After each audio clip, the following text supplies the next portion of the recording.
Mungkin belum banyak yang tahu bahwa Amerika Serikat pernah ngebom kedutaan besar Cina di Yugoslavia pada tahun 1999. Misteri Amerika Serikat bom kedubes Cina pada tahun 1999 terungkap demi musnahkan jet tempur. Amerika Serikat mengatakan bahwa penembakan kedutaan besar Cina di Yugoslavia pada 1999 adalah kecelakaan. Kecelakaan gimana? Pesawat pembom B-2 kok bisa kecelakaan? Sedangkan yang kita ketahui, pesawat itu memiliki presisi yang sangat tinggi, apalagi sekelas pesawat pembom.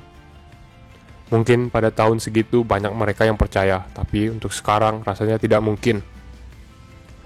Namun terungkap kedutaan besar Cina dibom Amerika Serikat untuk menghancurkan sisa-sisa jet tempur siluman pertama di dunia, yaitu F-117 Amerika Serikat, pesawat siluman yang berbentuk aneh yang berada di sana. Artikel terbaru mengatakan Amerika Serikat berusaha mencegah Cina memperoleh puing jet tempur itu dan mencuri teknologinya. Tak lama setelah diplomat tinggi Amerika Serikat dan Cina bersih tegang di Alaska pada akhir Maret, artikel menarik mulai muncul di internet Cina. Mengapa kedutaan besar Cina di Yugoslavia diserang oleh bom berpemandu presisi Amerika Serikat pada 1999? Bunyi salah satu judulnya. Amerika Serikat selalu menyatakan pembom 22 tahun itu adalah kecelakaan dan operasi NATO dimaksudkan untuk ngebom fasilitas di Yugoslavia yang di dekatnya. Namun apa yang sebenarnya terjadi malam itu telah menjadi topik yang menarik bagi warga Cina.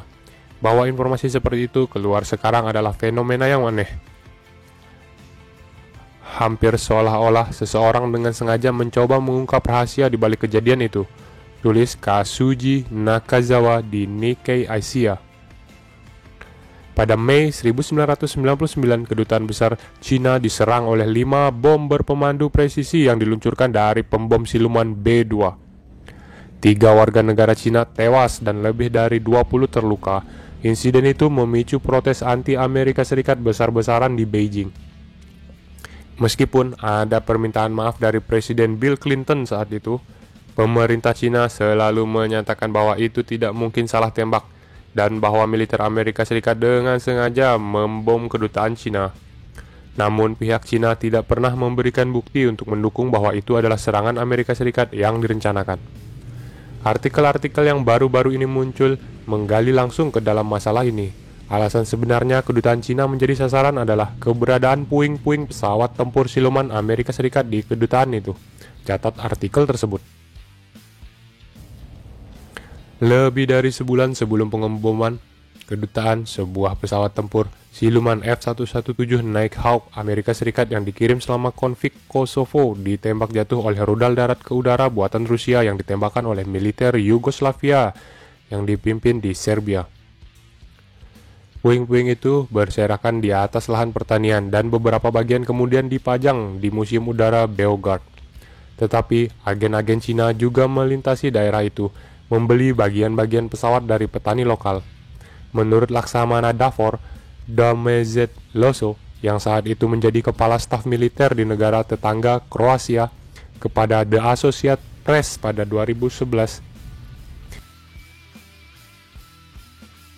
F-117 Nighthawk dikembangkan oleh perusahaan kedirgantaraan Amerika Serikat Lockheed Martin.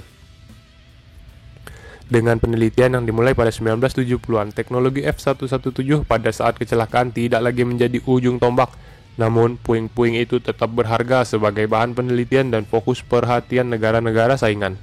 Kami percaya Cina menggunakan bahan-bahan itu untuk mendapatkan wawasan tentang teknologi siluman rahasia. Ucap Domazet Loso dari Kroasia seperti dikutip oleh AP dalam sebuah wawancara. Dan untuk merekayasa balik mereka, menurut artikel Cina baru-baru ini, Cina meminta pemerintah Yugoslavia untuk membagikan sisa-sisa reruntuhan yang ditemukan. Dan setelah berkonsultasi, berhasil mereka mendapatkan sistem panduan, bodi utama yang tersembunyi, dan bagian nozzle mesin yang tahan panas. Terikat dalam kerahasiaan, sulit bagi orang Cina untuk mengangkut harta karun itu melalui laut atau udara. Akibatnya, China tidak punya pilihan selain menyimpannya untuk sementara di ruang bawah tanah kedutaan China, menurut artikel tersebut. Militer Amerika Serikat mendeteksi sinyal posisi yang datang dari reruntuhan pesawat dan menyadari lokasi bawah tanah barunya. Pembom B-2 dikirim untuk menjaga rahasia militer agar tidak jatuh ke tangan China. Salah satu bom benar-benar mencapai ruang bawah tanah tetapi tidak meledak, meninggalkan puing-puing tetap utuh. Setelah itu, China menghabiskan 10 tahun untuk meningkatkan teknologi silumannya dan melakukan penelitian mendalam tentang rudal berpemandu laser. Sebuah laporan AP 2011 mengatakan teknologi untuk pesawat tempur siluman J-20 Cina mungkin berasal dari pesawat F-117 yang jatuh. Dalam 2 dekade sejak pengeboman kedutaan, Cina telah mempersempit kesenjangan kekuatan nasional dengan Amerika Serikat. Terbukti dengan pertemuan diplomat tinggi Cina dan Amerika Serikat baru-baru ini. Cina tidak perlu takut pada negara manapun, selama Cina memiliki kekuatan nyata. Khususnya, artikel-artikel tersebut tidak ditulis secara definitif. Ketika sampai pada fakta inti, mereka menggunakan referensi tidak langsung seperti dikatakan dan analisis yang paling banyak didukung yang beredar di internet. Itu mungkin karena jika benar bahwa kedutaan menyembunyikan materi sensitif di ruang bawah tanahnya, membahayakan nyawa staf kedutaan, pertanda buruk bagi citra Cina. Kembali pada 2011, Global Times milik pemerintah Cina telah membantah teori pencurian teknologi.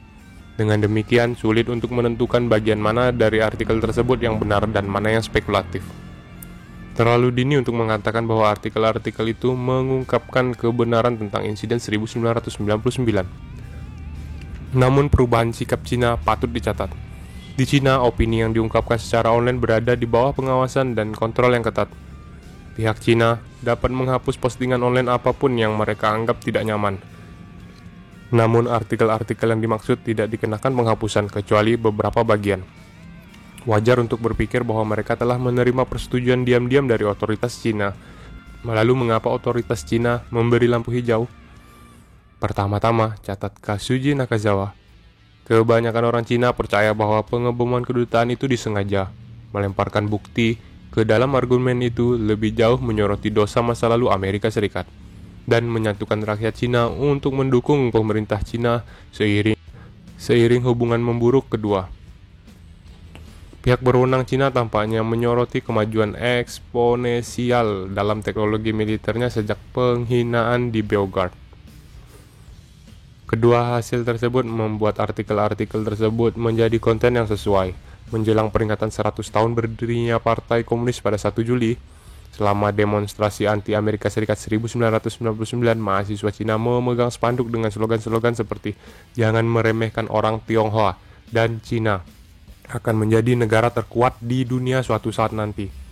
Tampaknya itu hanya mimpi belaka pada saat itu, tetapi tujuannya sekarang dalam jangkauan.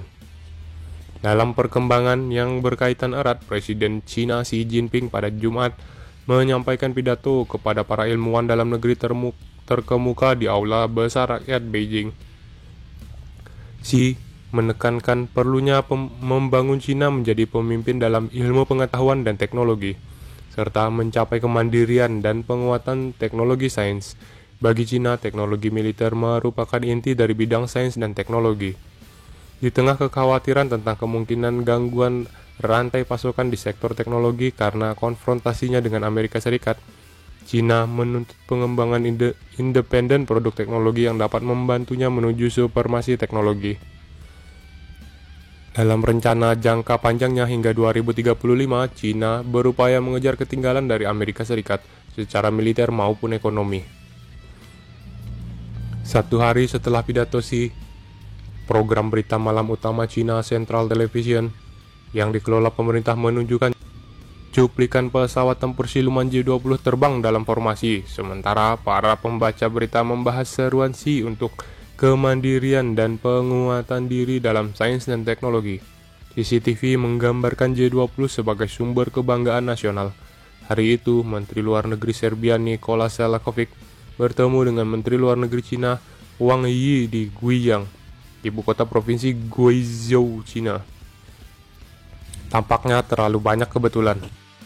Pada konferensi pers bersamanya dengan Selakovic, Wang mengatakan kerjasama Cina dengan negara-negara Eropa Tengah dan Timur berfokus pada kerjasama ekonomi dan perdagangan pragmatis yang tidak melibatkan bidang pertahanan dan keamanan. Kerjasama Cina dengan negara-negara Eropa Tengah dan Timur tidak pernah memiliki niat geostrategis dan Cina tidak memiliki niat untuk terlibat dalam lingkup pengaruh apapun, ucap Wang. Tetapi ketika Menteri Pertahanan Cina Wang Wenghe mengunjungi Serbia pada Maret, dia dan Presiden Serbia Aleksandar Vučić bertukar pandangan tentang kerjasama militer. Bersama-sama, mereka memberi latihan militer oleh Angkatan Bersenjata Serbia. Cina dan Serbia secara historis memiliki hubungan keamanan yang erat. Ini adalah hubungan yang menjadi terkenal karena konfrontasi Amerika Serikat dan Cina baru-baru ini. Sekarang, 22 tahun kemudian, pengeboman kedutaan bukan hanya bagian dari sejarah, tetapi elemen rumit dari hubungan internasional dan politik dalam negeri Cina, tandas Katsuji Nakazawa.